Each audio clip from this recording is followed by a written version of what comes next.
ஷேய் எப்பா மந்திரத்தால் உலக நாடு மானிட பிறவி ஆணையும் பெண்ணும் வாயை திறந்து பேசுகிறவனை கண்ணை கட்டிட்டார் என்னாச்சு? நீதி கேட்குறவனை கண்ணை கட்டி விளையாடுதான். அப்போ நீதிமன்றம் கோர்ட்டில் கண்ணை கட்டி விளையாட்டு. இப்போ ஓரளவுக்கு ஐயா நீதிங்கிறது உட்கார்ந்த அப்புறம் கொஞ்சம் ஒருத்த 100% போய்கிட்டு இருக்கு.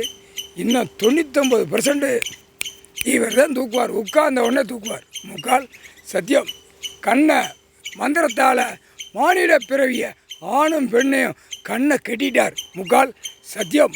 பிரம்மா கணக்கு கொடுக்கணும்லப்பா, நான் தான் இந்த கணக்கு கொடுக்கணும், நான் தான் ஏட்டில் எழுதினேன், அதெல்லாம் போச்சு, எங்கள் அண்ணன் ஈஸ்வரன் பிடிங்கிட்டார், கொண்டாடா நான் பார்த்துக்கிட்டதா அப்படின்ட்டார். ஆனால் எல்லா பவரும் அவர் கையில் இருக்குது. இப்போ என்ன செய்ய போகிறாரோ? கண்ணை கட்டுதார். கண்ணை கட்டினா சோழி முடிஞ்சான். ஆணும் பெண்ணும் இது கூத்தலாக நடக்கும். முக்கால் சத்தியம்.